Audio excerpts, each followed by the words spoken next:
Yo, welcome back to the channel. It's your boy Street Coder Nate, and in this series we've been talking about asynchronous programming, callbacks, and all of that jazz. Well, between callbacks and asynchronous programming, you can honestly uh, handle a lot of JavaScript right now without anything else. Like, once again, JavaScript is huge because it's a web based language, and in the web we're always requesting data from all over the place, loading data from all over the place. That's asynchronous operations all the time, and event handling is asynchronous as well. So uh, you have learned ways to do that using callbacks, and then you learn what asynchronous is. Well, today I'm going to give you another way of doing asynchronous operations in JavaScript. This way is called promise. Like, baby, I promise that I stay true type shit. But no, not that. It's a JavaScript promise, for real, for real. And so today we're going to jump into what is JavaScript promises.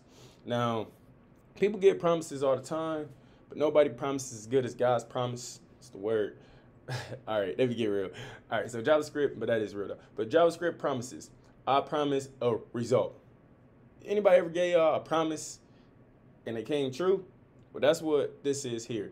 Basically, this is saying there is some producing code that can take some time. There is an operation that can take time. Producing code, an operation that can take some time. And there's some consuming code that must wait for that result. So then there's an operation afterwards that needs the results from the operation that was happening before.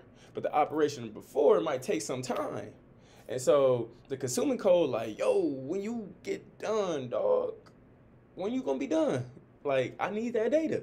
And so a promise is a JavaScript object that links producing code. It's gonna link the producing code, the code that's taking forever to operate, to the code that needs the results.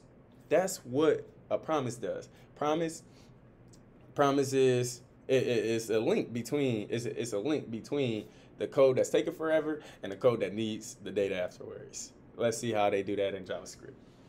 Before we knew that was callbacks, but now, my bad, I cracked my neck in this motherfucker. But before we was doing that with callbacks, but today we're going to do that with promises, JavaScript way. So JavaScript promise object. A JavaScript promise object contains both the producing code and calls to the consuming code. Let's take a look at the syntax. All right, so on the right hand side, right here, we got new promise. So promise, whenever you do new, you know that you're creating an object. So this promise is going to be stored into this variable called my promise right here. And so here's the syntax for a promise. And let's actually copy this over to Visual Studio Code, because this is looking a little confusion, right? So let's take this out and let's clear this, refresh that. All right, file loaded, cool. All right, and we print this information in here. Okay, so let promise equal new promise. Okay, well, what in the world is happening? Okay, so let me zoom out just a little bit. Yeah, I gotta zoom out just a little bit so you can see everything. Okay, so I hope y'all can see for real. If not, I can bring this down like that. Cool. Bring that one up. Baby, I promise. Okay, so let my promise equal a new promise. So this promise object is built into JavaScript. Remember, this is how we're handling asynchronicity. So it's already built into JavaScript. And so new promise. What is a promise? Well, a promise is, oh, you know what? We could hover over it. Use Visual Studio Code. It give you all these like hints and whatnot. And so here we go. It shows us that it's a promise, and this is the promise constructor. So basically we're constructing a promise object. And so inside of the promise constructor, it takes an executor, and that executor is a function. And so what does this executor do? So we got my function, and that's what the executor is. The executor is the function that we're going to pass into. You see how I just like erased all of that, and now you just see new promise with the parentheses. It's basically look like we're calling a promise. We're calling the function promise, but what we're actually doing is constructing a promise and then storing it into the variable called my promise. Now, promise takes in a function object. So let's pass in a function object like this. And so actually what I'm gonna do is reverse back and pass and bring this down here. As you can see, it's a function, and it's an anonymous function. And so basically it says that the promise takes in a function. So let's pass in a function. Here we go. I'm gonna do an arrow function like that. All right, so I passed in my arrow function. Now the promise takes in two, the function that we pass to the promise constructor takes in two, we're giving two variables or two parameters. The first parameter is called the resolve, and the second parameter is called the reject. Here you can name it whatever you want. Here they call my resolve, my reject.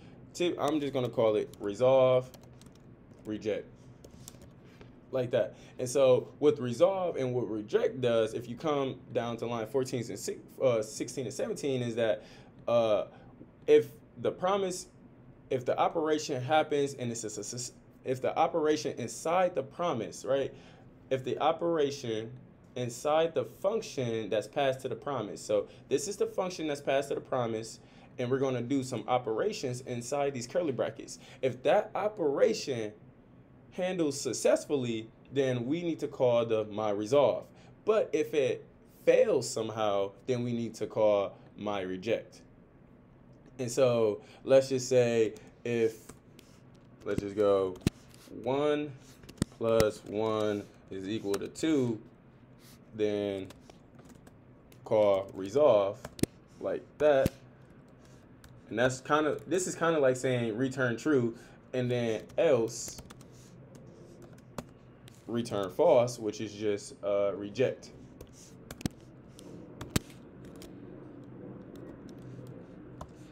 And so when it says producing code may take some time, well, this little if statement don't take anything. But what if inside this promise I was trying to like load some data from the network? Well, now I can load my data from the network, and it will happen. And then how do I get access to that data afterwards though, right? Like here I got, and then, oh, my bad. And so with the resolve, I can pass in values. So here I'm gonna go resolve. This is like return true, right? So it's like the promise happened, or the promise was resolved. It returned true, and here's the data that came from that. And so I can pass in any type of data, right? It could be anything. It could be a string. It could be a number. It could be an object. It could be an array. It could be a custom class. Anything that I want to pass into the resolve, I can pass. So I'm just gonna say the operation resolved successfully, something like that. Something cheesy, right? Something easy and cheesy. And I could delete this one over there because I don't really need it. And then in the reject, I'm gonna say the operation was rejected.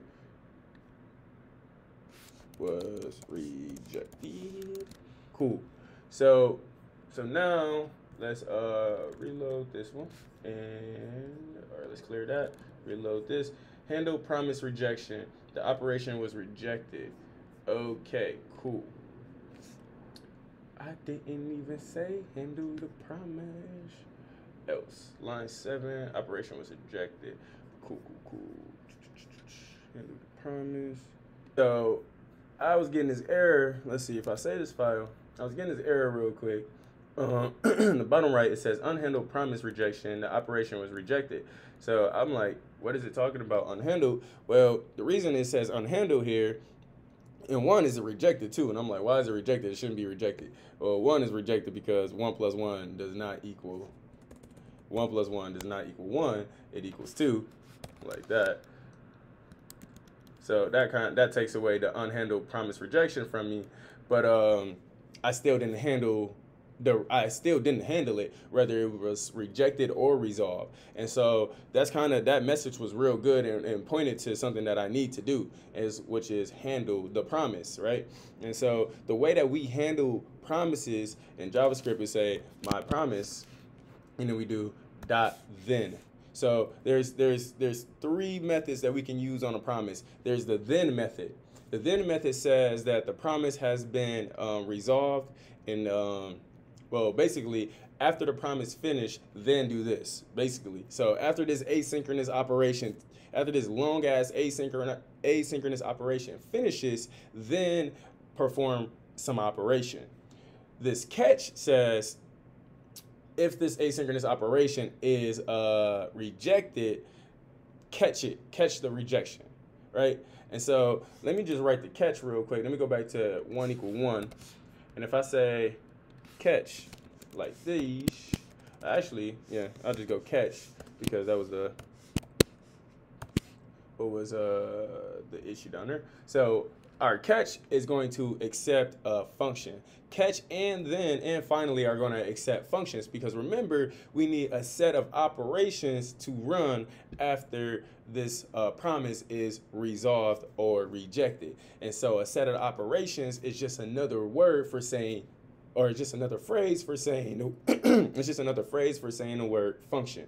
And so, you know me, I like to pass in these arrow functions. Cool. So we got our arrow function. And catch is going to so reject is going to return the value, and resolve is also going to return the value. So we know that this function right here is going to have access to some type of value that resolve and reject are going to return. So here I'm going to just say, I'm going to call it the result. And now what I want to do with the result is come into the function that's going to be ran, right, for the rejection, and console.log that result, like these. And let's clear this and refresh. And what you see is now it look a little different, don't it? We looking a whole bit a little different, because here now we got that the file did load, but now we also got the operation was rejected. It's not erroring out anymore, saying that we didn't handle the rejection. We handled the rejection by doing this catch. This catch was our way of handling our rejection. Well, what if we wanted to handle if it wasn't rejected? Let's make this 2, right? Well, there's you see right here that 2 like 2 didn't get printed out, like nothing happened. When the operation had failed, the operation was rejected, that was printed out because it was handled with this catch. But I don't have anything to handle when the operation is resolved right there. So we need something to do. We need to be able to resolve this operation. So the way that we resolve the operation is we can chain. This is called chaining, is when you add another dot operator to the end of something. And so we can chain a dot then. So we say my promise catch. The catch is for the error statement, but the dot then is for the, as you can see, Visual Studio Code says on fulfilled. This is for the resolve. This when the promise was fulfilled. And it also takes in a function with a value that could be anything. And this is basically the syntax. And then yeah, so let's run that. So let's create a function like that takes in anything. So let's just make it the result. Why not? Let's call it a result. And we know that the result is going to be this because that's what we made it in the promise. And so now inside of the function that's going to be ran after the promise is finished, we can do a console.log of the result. And now you see, let's see, let me clear that and move myself over here and refresh. Now you see right here is that the file was loaded and the operation resolved successfully. This dot then was able to help us resolve the operation successfully. Or my bad. This dot then was able to help us resolve the operation successfully. Like that is really cool. Honestly, that's hella cool. So we create this promise right here. Basically, we create a promise, and inside the promise, we can do any like complicated long operation. And then for processes that need the data or some information that happens after that operation, we call a dot then. And that dot then needs to accept a parameter, and the parameter that is going to accept is going to be whatever you pass to the resolve. And the resolve can't take in anything. Right now I just put in a string, but what you can see is, shoot, I can put in an object. Actually, you put in an object, you can put in an array. Let's just go 2, 4, 5, something like that. And now you see that when it was resolved, you get an array of 3 values that has 2, 4, 5 in them down there. That's dope. Okay, so you could literally pass in anything to the resolve, anything to the reject from the promise. And this is real cool when we got our asynchronous operations. Honestly, I think once again, I explained it way better than W3 Schools, but we're just gonna take a look real quick to see if they got something that I forgot to say.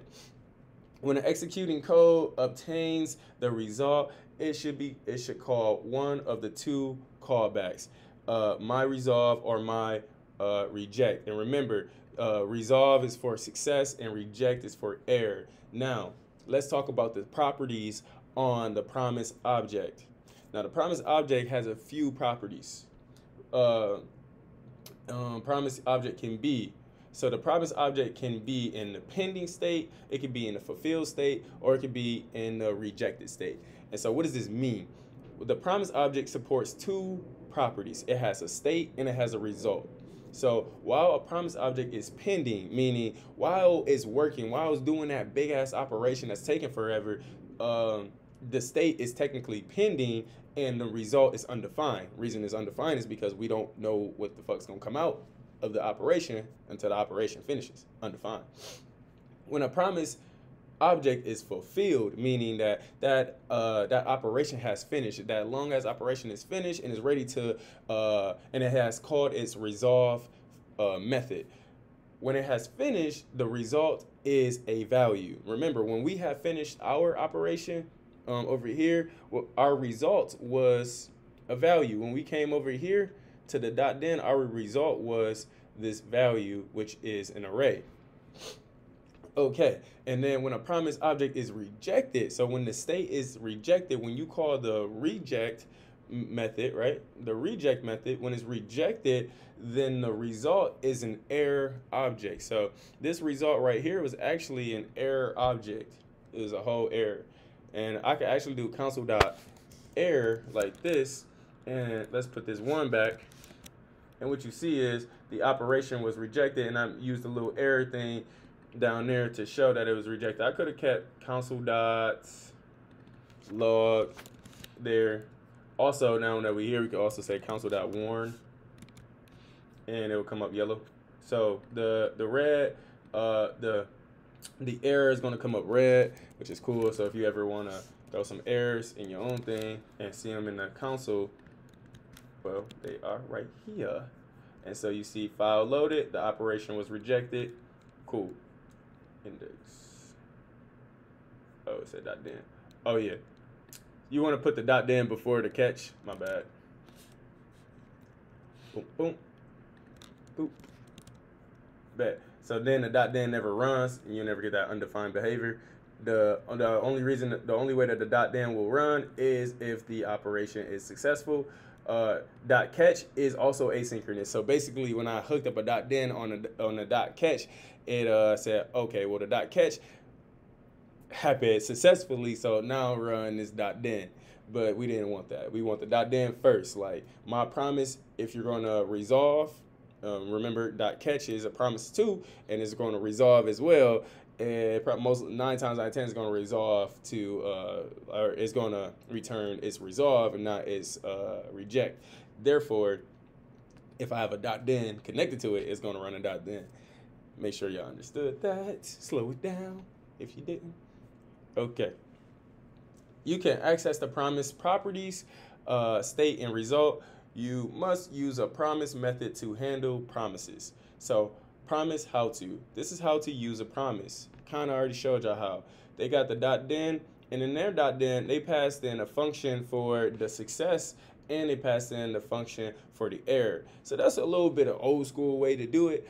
Now, the newer school way is to say .then and then .catch for the reject. .then will be you just pass in one function to handle the success, and then you do .catch to handle the reject afterwards. So promise.then takes two arguments, a callback for success and another for failure. So it says it takes two arguments, but there's also a version of .then that only takes one argument. And so having .then take one or two or three arguments, that's called like operation method overloading, overriding different stuff. And so basically we could call .then how I called it in the code over here with just one function passed in. Remember, that's just a function with just one function passed in. Oops. Remember, that's just a function right here. One function passed in, or we could call .then with another function called passed in like that. But we're gonna call it with one function passed in, and we're gonna handle the reject state with a .catch. That's how we're doing it on this channel. That's how we get done. Okay, and so both are optional. So you could add a callback for success or failure. Oh, there we go. So both are optional. And so as you saw, I only added the one for success, but I didn't add the one for failure. Okay. And then JavaScript promise examples. All right, so to demonstrate the use of promises, we will use callback examples from the previous chapter with the set timeout. So actually, let's do the set timeout one with a promise. So let's just copy that over to our code, and they got that promise up there. So let's just take that away like that, and go ahead and paste this, my promise. Cool. So we got my promise. And what exactly is my promise? Well, my promise is a new promise object, remember, and it takes in a function. Let's see. Takes in a function. Something went wrong. Oh no, it didn't go wrong. So my promise takes in a function like this, and it creates a new promise. Equals new promise. Something went. Oh, that's what I took the set timeout out too. My bad. Oh no, I didn't. My promise, and in the past tense, I think I copied the wrong thing. My promise. Yeah, I most definitely copied the wrong thing. I don't think I had to set timeout anywhere. Oh, there it is. Oh, okay, my bad. I got it. Okay, so we got my function equals, yeah, this should be confusing me too, like, yeah, hella convoluted. All right, so you got my function equals a new promise, and then it passes in a function. So this function is an anonymous function. This is the promise right here. This below, where I'm about to write right here, this is the function that it passed in. So if we say function, let's just call it F1. So this is the function that it passed in. And in this function, it's calling set timeout right now. So this is the function that is passed in. I called it F1 so that the red went away. But that's the function that it passed in. And it has the my resolve and my reject. And inside the function, all they did was call a set timeout. And so they set timeout, and remember, set timeout takes in a function too. But that's the first parameter is the function to set timeout. The first parameter set timeout is a function, and then the second parameter is how long we're timing out for, 3 seconds. And so in our set timeout function, all we wanted to do is do a console .log. This is love, my ninja. All right, cool. And so that's function 1. And so we're going to take this function and pass it into our promise, right? So our promise takes in a function. So let's take that function and pass it in there. That's simply what they did. And so now our promise is doing a long operation. What's that long operation? Is waiting for 3 seconds or it's calling a set timeout. It's creating a timeout for 3 seconds, and after that 3 seconds, it's gonna call. It's gonna do console.log. This is love. And so, after that, what I can say is I can do a resolve, right? Because this happened correctly, and I can resolve it and say, yo, we resolved properly. And then if it doesn't resolve, we say reject. We're gonna do the set timeout. Can you do a dot then on the set timeout? Nope. Okay, cool. So we're gonna do the set timeout, and then we're gonna resolve after the end. So we got my promise, and then we do dot then, and we pass in our function and value. We're trying to set some HTML. We're not about to do that because we don't got HTML here. All we're gonna do is console.log this value.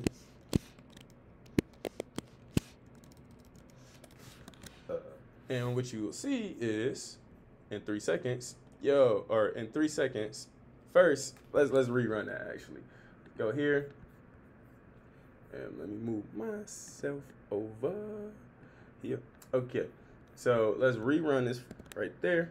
And what you'll see is file loaded was printed out first. But then after 3 seconds, this is love, my ninja was printed out. And then, we resolved properly was printed last. So what happened? So first we call the file is loaded, then we create our promise. Our promise takes in a function that has resolve and reject. As you see, we didn't even have to use reject, so that's cool. Let's see if we just remove reject, will it still work?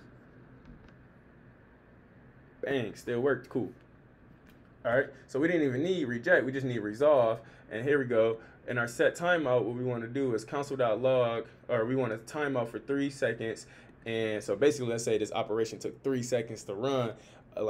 Honestly, to go to a server and back only take like less than a second. So this operation takes 3 seconds. And so it says, all right, after 3 seconds, I need you to console.log, this is love my ninja. And then, my bad grammar. And then I need you to do my resolve. So I need you to resolve that this came out true. That I need you to know. I need you to tell the operation, which is this function right here. I need you to tell the operation that's waiting on this data that we resolve correctly. And so we go ahead and print out this is love my ninja, and then after that we resolve. And so my promise picks up, or the dot then catches the resolve state, right? So my promise dot then, and we pass in our function. And our function, we know, is going to take in a parameter because our resolve is passing a parameter right there. And so we take that, we call that as value, and we console.log that value, which is out here. So this console.log, this is love my ninja, comes from here. This console.log comes from this line, but it's the result of my resolve. Makes sense? I know that's a little complicated, but honestly, it's really not. Like, that's really the point of like asynchronous programming, is that you have these operations that take a long ass time. And promises, my bad, asynchronous programming and promises is that you got these operations that take a long time. And so with a promise object, you could throw those operations inside a function inside the object, and then that object gets, or that function executes as that object is being formed. And then you can call you take the identifier for the object. Let me see. You take the identifier for the object right here, my promise. You take the identifier and you just call the then method on it to handle what happens after that long operation finishes. That's all promises is. Waiting on a file is something that we do. Browser support, all of that. All right, cool. We got through it. Man, Honestly, that was a tough one for a lot of people. But y'all got through it, and in the next one, we're gonna figure out it's another way that we handle. There's another way that we handle asynchronous coding in JavaScript using async await. And so in the next one, we're gonna get into that. But y'all got promises down. Y'all really did. A lot of people struggle with promises, but now y'all see it's not even that hard. A promise, you call it a new promise constructor, you pass in a function, and that function is going to take in two parameters, either resolve and reject. And inside that function, we run our long ass operation, and once that operation finishes, then we call resolve if it finished successfully, and reject if it didn't finish. Afterwards, so all that's happening inside the promise object, and the promise object is being returned, and we can store that into a variable. With that variable, we can add a dot operator onto it and see that it has a method called then. The then method allows us to handle the resolve state of the operation and of the promise, and the dot catch will allow us to handle the rejected state of the promise. Promises just like that. That's all promises is. So we gonna keep on tapping in, keep on learning about promises or about asynchronous programming in the next video. So I'll see y'all then. Till then, deuces.